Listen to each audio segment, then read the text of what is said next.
아브라함은 지금 아주 큰 두려움에 쌓여 있습니다.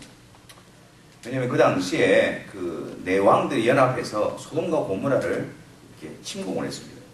우리도 알다시피 그 소돔에는 누가 있습니까? 아브라함의 조카인 롯이 살고 있죠. 근데 그 공격으로 인해서, 그 침략으로 인해서 롯도 사로잡혀가게 되어지고 그의 가족들과 재물들도 빼앗기게 되어집니다. 그래서 어떤 사람으로부터 이 소식을 들은 아브라함이 자기 집에서 길리운 그 사병이죠. 318명을 이끌고 추격하여서 그 롯을 구출해냅니다. 근데 그 일 이후에 아브라함에게 큰 두려움이 생기게 되어집니다. 왜냐하면 아브라함은 지금 가나안 땅에 하나님이 지시하신 땅이고 하나님의 인도하심을 받아서 가나안 땅에 와 있지만 그는 여전히 그 땅에 이방인으로서 서 있는 것이죠. 그리고 또한 별도로 그렇게 사병을 두고 있어야 될 만큼 자신의 안전과 생명의 위협을 받고 있는 그런 상황 가운데 놓여 있었던 것입니다. 그리고 더군다나 자기 조카 롯을 구하는 일이었지만 네 왕이 연합하여 쳐들어온 그들을 공격했던, 그리고 이를 인해서 그들이 재정비하여서 아브라함을 또 침략하고 그걸 공격해 올까라는 두려움 가운데에 지금 아브라함은 사로잡혀 있는 것이죠. 그는 혼자였기 때문에 어디 가서 같이 연합할 세력도 없고 또 도움을 구할 세력도 없었습니다. 철저하게 혼자였고 그 주변에는 전부 적들로서 둘러싸여져 있는 형편이었죠. 이런 상황 가운데에, 이런 두려움 가운데에 오늘 1절 말씀을 보면 하나님께서 아브라함에게 나타나셔서 이렇게 말씀합니다. 이후에 여호와의 말씀이 환상 중에 아브라함에게 임하여 이르시되 아브라함아 두려워하지 말라. 나는 내 방패요 너희의 지극히 큰 상급이로이다 라고 말씀하는 거예요. 그러니까 지금 두려워하고 있는 그 아브라함에게 하나님께서 나타나셔서 걱정하지 마라. 내가 너와 함께 하지 않느냐. 내가 너의 방패다. 내가 너를 도울 것이고 내가 너를 보호할 것이다. 내가 너로 말미암아 복을 얻게 할 것이고 진정한 그 복을 너에게 줄 것이다. 하나님께서 내가 너의 상급이고 내가 너의 방패라고 그렇게 말씀해주고 있는 것입니다. 얼마나 놀랍고 엄청난 말씀입니까? 하나님은 항상 이런 방식으로 하나님의 백성들을, 하나님의 믿는 자들을 다루어 가십니다. 무슨 의미냐면은 지금 환경과 상황의 문제 때문에 두려움과 또 믿음이 흔들리고 있는 그런 상황 가운데에 하나님께서 그 백성들을 일으키시는 방법이 뭐냐면 하나님께서 나타나셔서 하나님의 말씀을 통하여 내가 누구누구다라는 것을 선언해 주시는 것입니다. 다시 말해서 두려움에 빼앗긴 마음들을 여호와께로 다시 이끌어내시는 겁니다. 세상과 상황과 환경 가운데에 시선이 옮겨져 있는 그 시선을 끌어당겨서 누구에게 주목하게 하냐면은 여호와 하나님. 그가 누구시냐? 그가 어떤 분이시냐? 그것을 보게 하는 거예요. 그래서 그 하나님 여호와를 다시 인식하고 그 하나님 여호와를 다시 신뢰하고 의지하게 함으로 말미암아 그들 가운데에 그 믿음으로부터 나오는 역사를 통해서 그 믿음의 역사를 통해서 그 가운데서 그들을 세워나가고 이끌어 가시는 것입니다. 하지만 우리의 생각은 조금 다릅니다. 하지만 하나님의 방식은 이렇지만 우리들의 생각은 다릅니다. 어떻습니까 우리들은? 우리가 어떤 문제가 닥쳐오고 현실적인 어려움이 닥쳐올 때 그 문제가 해결되어야만이 해결되는 것으로 우리는 생각합니다. 그 상황이, 그 환경이 바뀌고 변화되어져야 나아져야만이 그것이 해결이라고 우리는 생각하는 거예요. 그래서 우리들은 어떤 문제나 상황 가운데서 거기에 집중합니다. 거기에 집착합니다. 거기에 머물러 있습니다. 하나님은 그런 상황 가운데서 우리를 일으켜내어 하나님께로 이끌어가는데 우리는 그 상황과 그 환경 가운데 주저앉아있기를 좋아하는 것이죠. 사실 우리들에게 있어서의 실제적인 문제는 어떤 우리의 환경이나 상황의 어려움에서 오는 문제가 아닙니다. 실제적인 문제는 그 환경과 상황으로 인해서 하나님을 의지하는 것을 중단해버리는 것이 우리의 문제입니다. 그런 형편과 상황 때문에 계속해서 하나님을 의지하다가 하나님을 불신하기 시작하는 거예요. 하나님을 의지했더니 이렇게밖에 안 돼? 하나님을 의지하는 것이 아무 소용이 없구나 하고 그것을 중단해버리는 것. 그게 바로 우리의 실제적인 문제인 것입니다. 그리고 또한 우리에게 있어서 문제는 그 하나님이 우리의 방패가 되시고 하나님이 우리를 도와주신다는 그 일을 그냥 이 세상에 국한시켜서 우리는 이해하려고 합니다. 다시 말해서 눈에 보이는 환경과 상황을 통해서 하나님이 나를 도우시는 분이시다 하나님이 나의 방패이시다, 하나님이 나의 상급이시다라고 그것을 판단하는 근거로 가져온단 말이에요. 그러니까 어떻게 되어집니까? 우리의 환경이 흔들리고 우리 상황에 어려움이 닥쳐지면은 그 하나님에 대한 믿음 자체도 어떻게 해요? 흔들리고 무너져버리게 되어지는 것이죠. 물론 하나님께서 친히 우리의 방패가 되셔서 우리의 도움이 되셔서 이 세상에 일어나는 모든 문제들에 대해서 우리를 보호하시고 우리를 지키시는 분이십니다. 하지만 그 하나님께서는 우리의 보호자가 되시고 우리의 방패가 되시고 우리의 상급이 되신 그 하나님께서는 그 일을 이루어 가시는 데 있어서 이 세상의 모든 상황과 환경과 일들을 자유롭게 주관하시고 사용하십니다. 다시 말해서 하나님이 우리의 방패가 되시니까 만사 형통이라는 공식이 아니고 하나님이 우리를 보호하시기 때문에 하나님이 우리의 상급이시기 때문에 그 사실 안에서 하나님은 모든 상황과 형편을 조절하시고 주관하시고 역사하셔서 우리를 하여금 진정으로 보호하시고 우리에게 복을 주시는 분으로 나타나시는 거예요. 그래서 때로는 하나님은 그런 보호하심 가운데서 우리에게 어떤 우리가 원치 않는 것을 허락하시기도 합니다. 그리고 또한 우리가 원하는 것을 거두어 가시기도 하십니다. 하나님의 보호와 하나님의 상급이시라는 것을 이루시는 방편 속에서 그 가운데서 그리고 우리가 원치 않는 그런 일들을 경험하기도 하시고 사망의 엄청난 골짜기로 지나가기도 하시고 물 가운데로 불 가운데로도 지나가게 하십니다. 긴 시련의 터널을 지나가기도 하시고 아픔과 고통 그리고 때로는 우리의 삶 가운데서 하나님이 침묵하시는 것 같고 하나님이 숨어 계신 것 같고 하나님이 나와 함께 계시지 않는 듯한 그런 상황을 하나님은 허락하시기도 합니다. 하지만 우리 눈에 보이는 상황이 그렇다고 해서 우리를 향하신 하나님의 방패 되심과 우리의 상급이신 그 하나님의 말씀이 바뀌는 것은 아닙니다.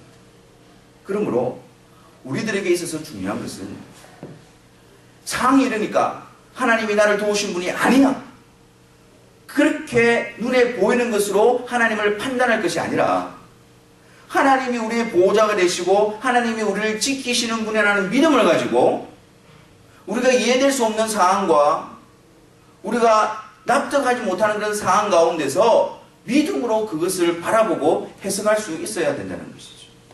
그것이 바로 하나님을 믿는 믿음의 자들의 바른 모습이 되어지는 것입니다. 그럼 우리는 항상 잠언 3장 5, 6절의 말씀을 기억해야 될 필요성이 있습니다.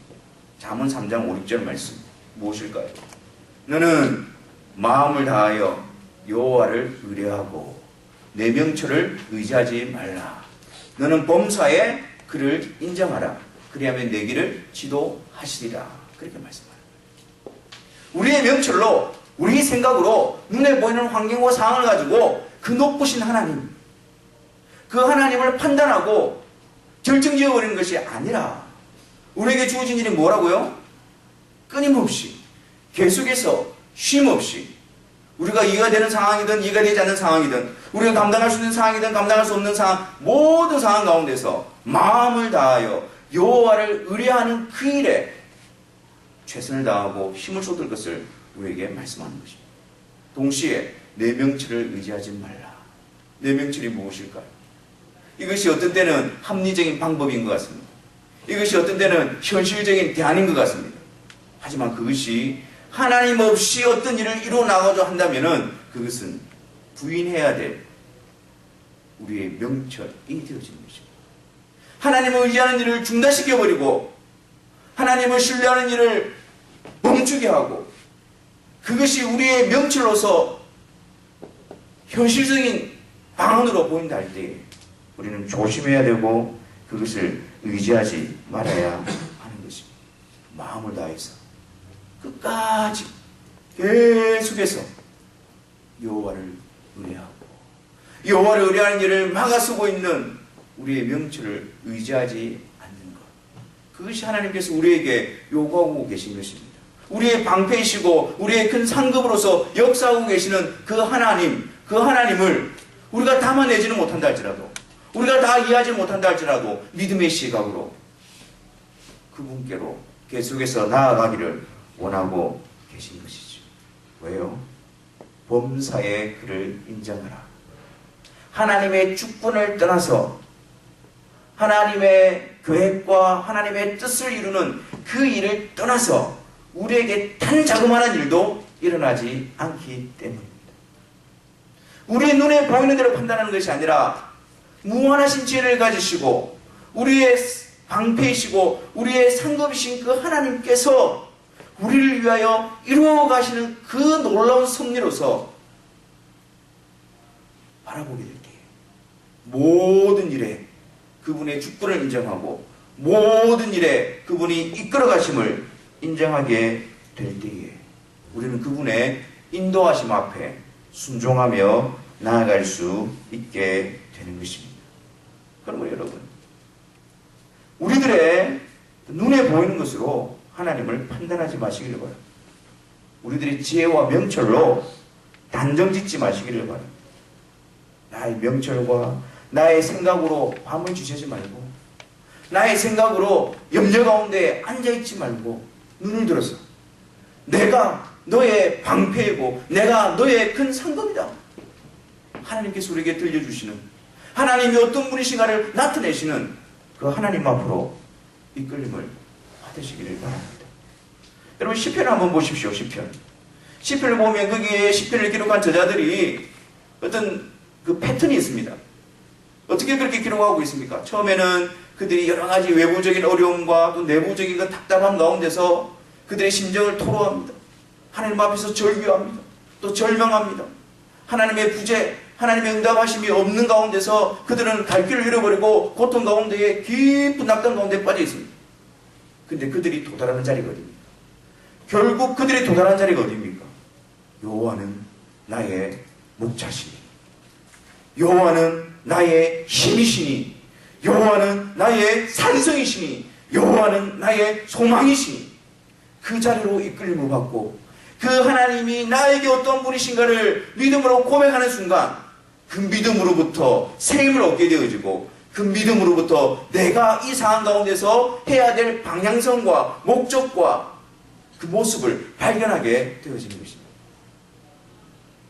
여호와께로 이끌림을 받아서 그 상황과 형편 가운데 주저앉아 있는 것이 아니라 그 너머에 그 상황과 형편을 통해서 역사하고 계시고 나의 방패와 큰 도움으로 상급으로 역사하고 계신 그 하나님을 신뢰함으로 의지함으로 믿음으로 나아갈 때에 우리는 그 자리에서도 여전히 하나님이 어떤 분이신가를 고백하며 선언하며 찬송할 수 있는 자들이 될 것입니다.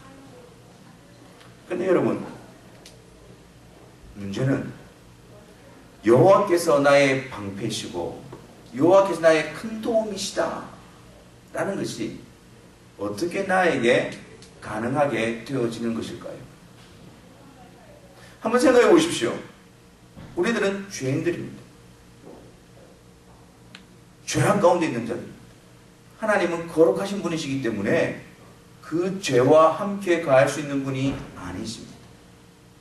하나님은 거룩하시고 의로우신 분이시기 때문에 죄를 묵인하고 죄를 용납하고 죄와 함께 품으신 분이 아니십니다.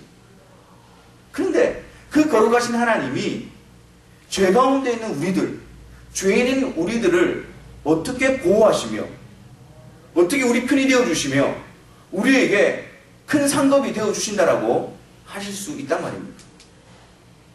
우리에게 방패가 되기는커녕 그 하나님의 의로우심은 우리 안에 있는 죄로 말미암아 심판을 내리시는 분이십니다. 하나님께서 우리에게 큰 상급을 주시기는커녕 죄인된 우리들을 향해서 하나님의 진노와 심판이 일어날 수밖에 없는 그러한 처지에 있는 것이 바로 우리들의 모습인 것입니다. 그러면 우리들에게 어떻게 하나님께서 하나님이 저의 방패이십니다. 그 거룩하신 하나님이, 그 빛이신 하나님이, 그 의로우신 하나님이 죄인된 저의 편입니다. 저를 품어주시는 분이십니다. 저를 옹호해 주시는 분이십니다. 저를 보호해 주시는 분이십니다. 우리는 어떻게 그렇게 확신할 수 있을까요? 하나님께서는 우리를 사랑하시고 하나님께서는 우리를 위하신다 할지라도 죄악 가운데 있는 우리들을 그냥 용납하실 수 있는 분은 아니십니다. 어떻게 그 거룩하신 하나님이 그 하나님의 그 거룩하심에 위배됨 없이 죄인된 우리들을 사랑하실 수가 있을까요? 편협됨 없이 율법의 정죄와 어떤 그게 치우침 없이 그 거룩하신 하나님, 그 의로우신 하나님의 성품이 손상되지 않으면서도 그 하나님이 죄인된 우리들에게 방패가 되어주시고 우리들에게 어떻게 큰 상급이 되어질 수가 있는 것일까요? 여러분, 이것은 오직 그리스도 안에서 가능하게 되어지는 일입니다. 하나님께서 우리의 죄악을 그 아들 예수 그리스도께 대신 담당하시고 우리가 받아야 되는 죄의 심판을 예수 그리스도께 대신 내리심으로 말미암아 그 예수 그리스도 안에서 하나님이 우리의 죄 문제를 해결하여 주심으로 말미암아 친히 그 하나님이 자유롭게 즐거이 위배됨 없이 훼손됨 없이 죄인들의 방패가 되어 주시는 거예요. 죄인들을 향해서 큰 상급을 내리시는 분으로 하나님께서 나타나실 수 있게 되어지는 것입니다. 여러분, 아브라함에게도 하나님께서 내가 너의 방패다, 내가 너의 큰 상급이다라고 약속하신 목적이 무엇일까요? 단지 하나님께서 아브라함에게 지금 네가 상황적으로 어렵고 힘드니까 그 두려움 가운데서 내가 너를 지켜주겠다, 내가 너에게 마음의 평안을 주겠다, 그러기 위해서 그 약속을 주신 것입니까? 하나님께서 내가 너의 큰 상급이 되어져서 내가 이 세상에 너를 거부로 만들어주겠다, 그 약속을 위해서, 그 목적을 위해서 하나님이 이 약속을 주신 것입니까? 하나님께서 아브라함에게 그런 상황 가운데서 내가 너에게 방패가 되어주고 내가 너의 큰 상급이 되어줄 것이라고 하는 이 약속의 말씀은 바로 예수 그리스도를 통해서 이루실 그 놀라운 약속을 품고 있는 것입니다. 아브라함을 통해서 보내주실 그 예수 그리스도로 말미암아 내가 너의 방패가 될 것이고 내가 너의 큰 상급이 될 것이라는 그 놀라운 약속이, 그 은혜의 약속이 성취되도록 하기 위함인 것입니다. 그래서 하나님께서는 아브라함에게는 약속을 하시면서 너의 후손을 통해서, 너로 말미암아 내 몸에서 난 후손을 통해서 예수 그리스도를 보내줄 거고 그 예수 그리스도 안에서 내가 너의 방패, 내가 너의 큰 상급이 될 것이다 라고 말씀해주고 있는 것입니다. 지금 하나님은 아브라함에게 이렇게 약속하시는 것은 그 그리스도 안에서 이루신 그 놀라운 계획과 역사 가운데서 하시는 약속인 것입니다. 그래서 하나님께서는 죄인된 우리들에게 있어서 진정으로 방패가 되어주시기 위해서 그 아들 예수 그리스도를 보내주신 것입니다. 그 하나님께서는, 그 거룩하신 하나님께서 죄인된 우리들을 위해서 상급이 되시기 위해서 영원한 형벌이 아니라 하나님 나라를 우리에게 기업으로 주시기 위해서 그 아들 예수 그리스도를 이 세상에 보내어 주신 것입니다. 예수 그리스도, 정말로 감사하고도 놀랍게도 예수 그리스도 안에서 하나님께서 우리의 방패가 되어 주십니다. 예수 그리스도 안에서 우리를 향한 그 율법의 정죄, 양심의 소리, 사탄의 고소들, 그 공격 앞에서 그 예수 그리스도 안에서 우리들을 보호하십니다. 우리들을 용서하십니다. 우리들을 품으십니다. 예수 그리스도 안에서 하나님께서는 영원한 형벌이 합당한 우리들에게 친히 그 거룩하신 하나님께서 하나님의 나라를 상속할 하나님의 자녀들로 우리를 불러주시고 그 나라를 기업으로 있도록 허락해 주시는 것입니다. 그 하나님께서는 예수 그리스도를 통해서 우리로 하여금 하나님과 화목하게 하여 주시고 하나님이 친히 우리의 방패와 우리의 큰 상급으로서 서 계시게 하시는 것입니다. 반대로 여러분, 그리스도로 말미암지 않는다면 그 거룩하신 하나님은 우리의 방패가 되어지신 것이 아니라 오히려 심판의 하나님으로 나타나실 수밖에 없는 것입니다. 그리스도 안에서 그리스도가 계시지 않는다면, 그리스도로 말미암지 않는다면 우리는 여전히 오늘도 죄의 본성 가운데서 우리의 욕심을 따라 죄의 종로로 타며 하나님을 대적하는 자리에 서 있을 수밖에 없는 것입니다. 그리스도 안에서 하나님이 우리의 방패가 되어주시지 않는다면 우리의 영혼은 죄에 유린당하며 비참하고 처참하게 결국에는 지옥 형벌로 나아갈 수밖에 없는 것입니다. 사랑하는 성도 여러분, 예수 그리스도 안에서 하나님이 우리의 방패가 되어주시고 하나님이 우리의 상급이 되어주신다는 것이 얼마나 놀라운 은혜인가를 확신하시기를 바랍니다. 하나님께서 우리를 예수 그리스도 안에 두시지 않는다면 우리가 당하는, 우리가 직면하는, 우리가 나아가야 될 자리가 어떤 자리인가? 예수 그리스도로 말미암아 하나님이 우리의 방패이시며 큰 상급이심으로 인하여 우리 날마다 감사하며 기뻐할 수 있는 자들이 되어야 하는 것입니다. 하나님께서 계속해서 구체적으로 아브라함을 통해서 그리스도 안에서 우리의 방패가 되시고 큰 상급이 되기 위한 일을 어떻게 이루시는가라는 부분들을 우리에게 계시해주고 있습니다. 여러분, 아브라함이 하나님께 대하여 이렇게 이야기하죠. 하나님께서 내가 너의 방패고 내가 너에게 큰 상급이다라고 말하니까 그 아브라함이 하나님께 어떻게 이야기합니까? 하나님, 근데 저에게는 자식이 없습니다. 하나님께서 저에게 약속으로 큰 민족을 이루겠다고 하셨는데 저는 지금 자식이 없습니다. 하나님이 저에게 약속한 지 벌써 10년이 지났습니다. 그리고 저와 저의 아내를 보십시오. 점점점 더 늙어가고 있고 하나님의 약속은 현실적으로 이루어지지 않을 것 같습니다. 그래서 제가 생각하는 것이 저는 불가능하니까 하나님의 약속을 이루는 방편으로서 내 집에서 길리운 종 엘리에셀을 나의 상속자로 삼겠습니다 라고 이야기합니다. 그랬더니 하나님께서 뭐라고 말씀하십니까? 아니다! 말씀하시면서 네 몸에서 날 자가 큰 민족을 이루게 될 것이다. 분명히 네 몸에서 날 자다 라고 말씀하는 거예요. 하나님께서 처음에 약속하신 그 내용이, 그 약속하신 그것이 어떤 상황이나 형편이나 뭐 좀 더 어려워지고 불가능해져서 그 하나님의 약속과 계획이 절대로 수정되거나 바뀌지 않습니다. 우리 인간의 눈으로 불가능해 보여도 하나님의 약속은 하나님의 약속대로 이루어지는 것입니다. 옛날에는 그랬지만 지금은 안 돼요. 아니요. 하나님의 약속은, 하나님의 계획은, 하나님의 뜻은 어떤 상황과 어떤 시대와 그 누구에도 진리로서 동일하게 분명하게 이루어지는 것입니다. 그래서 예수 그리스도는 어제나 오늘이나 영원토록 동일하신 분이십니다.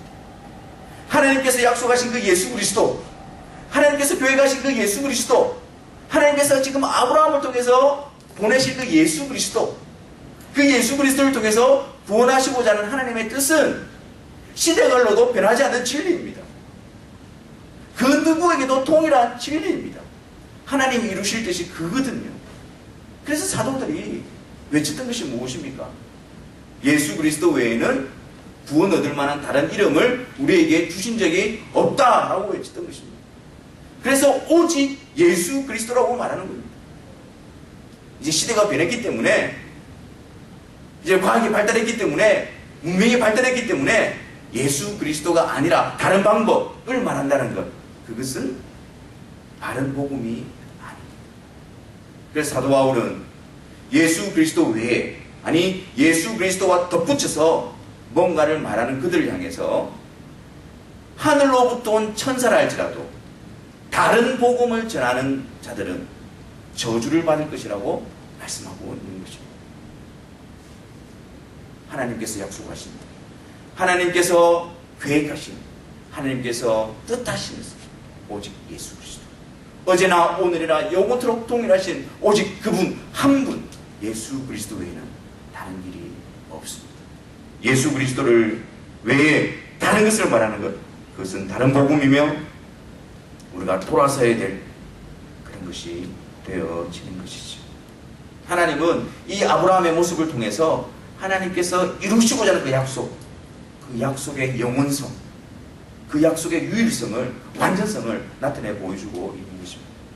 그리고 아브라함이 그렇게 약속하시고 아브라함을 이끌어 밖으로 데리고 나갑니다. 그러면서 하늘을 보면서 수많은 별들을 보게 합니다.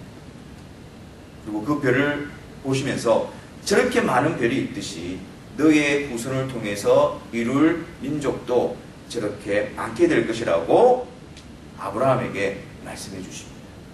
아브라함은 이제 그 많은 별들을 볼 때마다 하나님의 약속을 기억할 것입니다. 그 많은 별들을 볼 때마다 하나님께서, 지금 나는 불가능하지만 하나님께서 그 약속을 이루어 주실 거야. 하나님이 계획하신 대로, 하나님의 뜻하신 대로 그 일을 이루어 주실 거라 라는 믿음을 가질 수 있었을 것입니다. 그런데 우리는 여기서 굉장히 중요한 것을 발견하게 되었습니다. 만약에 그것만이 목적이었다면 그냥 아브라함이 여호와를 믿었다라고 끝나면 되는데 6절을 한번 보십시오. 6절 말씀에 아브라함이 여호와를 믿으니 여호와께서 이를 그의 의로 여기시고, 이 부분이 등장합니다. 그냥 아브라함이 하나님을 믿었다 하면 되는데 여기에 대해서 이것을 하나님이 그의 의로 여기셨다라는 부분을 기록하고 있습니다. 무엇을 의미하는 것일까요? 무엇을 의미하는 것일까요? 하나님께서 부르신 자들을 어떻게 하나님께서 의롭게 하시는가, 그 방편에 대해서 나타내 보여주고 있습니다. 아브라함의 후손, 육체적인 후손이 아니라 예수 그리스도로 말미암아 영적인 후손으로 이루어질 믿음의 자손들, 그들을 어떻게 믿음의 자손들로 만들며 하나님의 백성으로 세울 것인가, 그 방편에 대해서 나타내 보여주고 있는 것입니다. 그것이 무엇입니까? 믿으니, 여호와를 믿으니 그것을 그의 의로 여기셨다. 믿음으로 의롭게 하실, 믿음으로 의롭게 하시는 하나님의 은혜로운 방편을 우리에게 나타내 보여주시는 것이죠. 여러분 여기 한번 보십시오. 의로 여기다 라는 말씀의 의미는 아브라함이 의인이라는 말이 아니에요. 아브라함이 어떤 행위를 통해서 너는 의인이다 이렇게 말하는 게 아니에요. 아브라함은 의인이 아닌데, 아브라함은 죄인인데 하나님께서 그 아브라함을 의인으로 인정해 주셨다는 말의 의미입니다. 실제는 의인이 아닌데 하나님께서 아브라함을 의인으로 받아주셨다는 의미란 말이에요. 하나님께서 아브라함을 어떻게 의인으로 인정하고 받아주고 판단하실 수 있는 것일까요? 그 이유가 무엇입니까? 그 근거가 무엇입니까? 그 거룩하신 하나님이 죄인인 아브라함을 의롭다라고 인정하고 판단할 수 있는 그 근거가 어디에 있단 말입니까? 그 근거로 오늘 본문 말씀해 보니까 여호와를 믿으니 라고 말하고 있죠. 여호와를 믿으니. 여기서 여호와는 어떤 분이십니까? 하나님의 약속을 신실하게 이루시는 하나님을 드러내는 표현이라고 그랬어요. 그러니까 하나님의 약속을 지키시는 그 하나님을 믿으니, 그 하나님으로 말미암아 아브라함은 의롭게 되어졌는데, 그 하나님의 약속이 무엇입니까? 아브라함에게 주신 약속이 무엇입니까? 그 약속 안에 그 핵심 가운데, 중심 가운데 있는 분이 누구이십니까? 바로 예수 그리스도입니다. 그래서 아브라함이 하나님의 약속을 믿었다라는 말씀의 의미는 하나님께서 아브라함의 후손을 통하여 보내주실 예수 그리스도를 통하여 이루실 그 일을 믿었다는 거예요. 예수 그리스도를 통해서 하나님이 행하실 그 일을 믿었단 말이에요. 그게 뭐예요? 의롭게 하심이에요. 하나님께서 예수 그리스도로 말미암아 의롭게 하실 그 하나님을 믿음으로 하나님께서 아브라함을 의롭다라고 인정하신 것입니다. 하나님의 백성들은요, 하나님께 부름받는 하나님의 자녀들은 자신의 행위로서 하나님 앞에 의롭다라고 인정받는 것 아닙니다. 자신의 모습으로서, 자신의 자격으로, 자기의 행한 행위로서 하나님 앞에 넌 의로워졌어, 넌 의로운 자야 라고 판단을 받는 게 아닙니다. 하나님께 부름받은 자들은요, 예수 그리스도께서 행하신 그 일로 말미암아 예수 그리스도 때문에, 예수님이 이루신 그 의 때문에, 전적으로 예수님 때문에 하나님 앞에 의인으로서 인정받는 자들입니다. 그것을 지금 보여주고 있는 거예요. 아브라함을 우리가 믿음의 조상이라고 하지 않습니까? 믿음으로 의롭게 하신 자의 조상이란 말이에요. 하나님께서 예수 그리스도 안에서 아브라함을 의롭게 하신 것처럼 하나님께서 부르시는 우리들도 동일하게 예수 그리스도로 말미암아 의롭게 하여 하나님의 자녀로 삼으시고, 또한 그 예수 그리스도 안에서 하나님이 주신 약속, 우리의 방패가 되시고 우리의 큰 상급이 되어주신다는 약속을 이루어주시고 성취하시는 것입니다. 아브라함은 무수한 별을 보면서 하나님의 약속을 기억했습니다. 우리들은 무엇을 통해서, 예수 그리스도를 통해서 주신 그 하나님의 약속을 기억할 수 있을까요? 그래서 우리가 성찬을 하는 것입니다. 그래서 주님께서 성찬을 명령하시고 주님의 죽으심을 기억하고 기념하기 위해서, 주님의 살과 피를 기억하기 위해서, 그 주님의 살찌으심과 피 흘리심으로 말미암아 하나님이 나를 의롭게 하셨다라는 그 예수 그리스도가 이루신 그 일을 늘 기억하고 의지하기 위해서 하나님은 우리에게 성찬을 명령하고 계신 것입니다. 우리가 떡과 잔을 나누면서 그 예수 그리스도의 죽으심을, 예수 그리스도로 말미암아 의롭게 하신 그 하나님의 약속을 우리는 기억하면서 더욱더 주를 의지하며 나아가는 자들이 되어야 하는 것입니다. 마지막으로 하나님께서는 이 사실을 아브라함과 언약을 맺으시는 모습을 통해서 우리에게 나타내 보여주십니다. 하나님께서 아브라함에게 이렇게 말씀하죠. 9절 말씀에 여호와께서 그에게 이르시되 나를 위하여 3년 된 암소와 3년 된 암염소와 3년 된 수양과 3비둘기와 집비둘기 새끼를 가져올지니라 라고 말씀합니다. 그리고 그 재물들을 어떻게 해요? 중간을 쪼개어서 둘로 나누어 서로 마주보게 만들어 놓습니다. 이것은 아브라함에게서 굉장히 친숙한 모습입니다. 왜냐하면 그 당시에 고대 근동에 쌍방간의 약속을 체결하기 위해서 이런 의식을 가져왔거든요. 그래서 한 짐승을 가지고 오고 그 재물을 쪼개어서 서로 마주보게 하고 약속하는 두 당사자가 그 사이를 지나가면서 이 약속을 어기는 자는 이 짐승이 쪼개어진 것 같이 그렇게 쪼개짐을 당하게 될 것이다. 그 정도로 서로 간에 있어서 이 약속에 대해서 신실함으로 서로 그 사이를 지나가게 되어진 것입니다. 그렇게 해서 그 언약이 체결되었다는 것을, 그 언약 약속이 체결되었다는 것을 나타내었거든요. 그래서 아브라함은 하나님의 말씀대로 그것을 다 준비해 놓습니다. 서로 재물을 쪼개어 중간을 나누어서 서로 마주보게 둡니다. 그리고 12절 말씀을 보십시오. 해질 때에 아브라함에게 깊은 잠이 임하고 큰 흑암과 두려움이 그에게 임하였더니, 이 모습을 통해서 하나님은 장차 예수 그리스도를 통해서 어떻게 그 약속을 이루어 가실 건가를 지금 나타내 보여주고 있는데, 큰 흑암과 두려움이 임했습니다. 이 큰 흑암은 성경에서 보면 역사적으로 13절에 너는 반드시 알라 내 자손이 이방에서 객이 되어 그들을 섬기겠고 그들은 400년 동안 내 자손을 괴롭히리니, 즉 이스라엘 백성들이 가나안 땅에 들어가기 전에 애굽에서 종살이하는 400년 기간을 의미합니다. 그것이 그들 가운데의 큰 흑암으로 나타내고 있는 것이죠. 근데 이 큰 흑암을 그리스도에게로 가져오면은 그리스도께서 십자가에서 받는 고난과 죽으심을 의미하는 것입니다. 그리고 또한 우리 믿는 자들에게 적용해 본다면은 이것은 우리가 죄악된 세상 가운데서 그 천국에 들어가기 전에 이 세상 가운데서 살아가는 모습들을 의미한다고 볼 수 있는 것입니다. 근데 이 흑암 가운데 있는 자들, 그 가운데서 하나님께서 어떻게 약속을 이루시느냐. 14절 그들이 섬기는 나라를 내가 징벌할지며 그 위에 내 자손이 큰 재물을 이끌고 나오리라.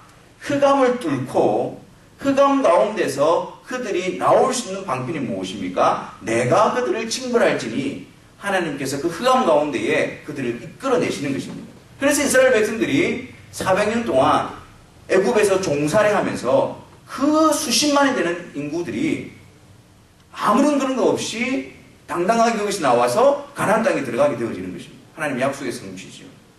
그리고 또한 그리스도께서 죽으심으로 그 흑암 가운데 계신 그 그리스도께서 부활하심으로 하나님의 약속을 하나님이 성취해내시는 것입니다. 그리고 또한 믿음의 자녀들이 이 세상 가운데서 흑암과 두려움 가운데 살고 있지만 결국 하나님께서 그 나라에 들어가게 하심으로 이 약속을 성취해 내실 것입니다. 그러면서 하나님은 내가 흑암 가운데서 너희들을 건져내고 나의 약속을, 내가 너의 방패가 되어주고 큰 상급이 되어져서 이 약속을 이룰 것인데, 이 약속을 이루는 방편에 대해서 하나님은 나타내 보여주십니다. 그 뒤에 어떤 일이 일어납니까?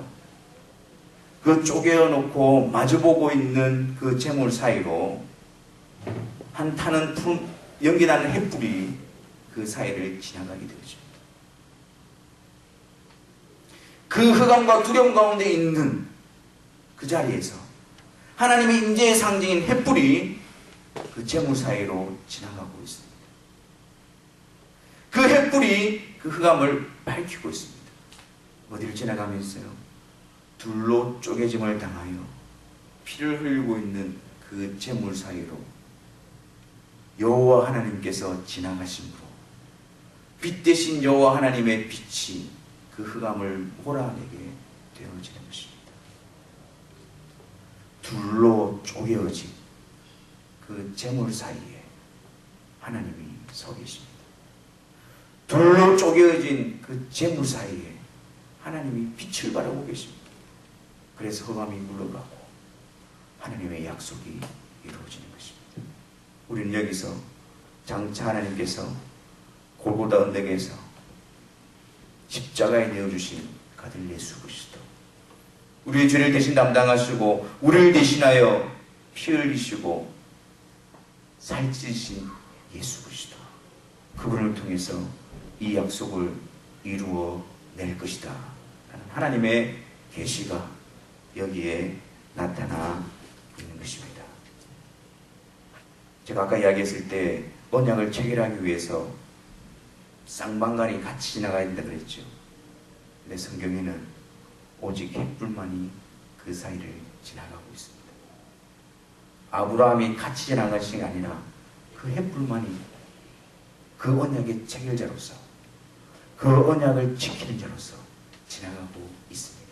아브라함은 그저 그것을 바라볼 뿐이었습니다. 아브라함이 그 약속의 동등한 위치에서 하나님과 약속을 맺고 있는 것이 아니라 하나님께서 주권적으로, 은혜로, 일방적으로 그 약속을 이루어내어서 아브라함에게 은혜로 그것을 베풀어 주시는 것입니다. 하나님께서 쪼개어진 피 흘린 그 아들을 통해서 하나님의 약속, 우리에게 있어서 방패가 되어주시고 큰 기업이, 큰 상급이 되어주신다는 그 약속을 우리와 상방간의 동등한 입장에서 약속을 취하고 있는 것이 아니라 그분이 주권적으로, 주도적으로, 일방적으로 약속을 선포하시고 그 아들을 통해서, 그 아들의 십자가의 죽으심을 통해서 그 약속을 이루어 은혜로 값없이 우리에게 그것을 베풀어 주시고 그 약속에 참여한 자로 우리를 불러 주시는 것입니다.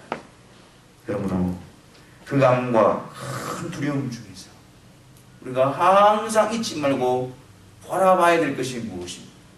이 흑암을 뚫고 이 흑암을 몰아낼 그 빛 대신 하나님, 그 하나님께서 우리의 방패가 되시고 우리의 큰 상급이 되신다는 그 약속이 어디에서 이루어지고 있는가? 무엇을 통해서 이루어지고 있는가? 바로 예수 그리스도의 십자가를 우리 늘 바라볼 수 있어야 하는 것입니다. 나의 행위, 나의 모습, 내가 이루어놓은 것으로 하나님이 내 편이라고 주장하는 것이 아니라 자격 없는 나, 부족한 나, 죄인인 나를 하나님께서 그 은혜로 베풀어 주시기 위해서 그 아들 예수 그리스도를 골고다 언덕 십자가에 세우신 그 일을 우리는 날마다 바라봐야 합니다.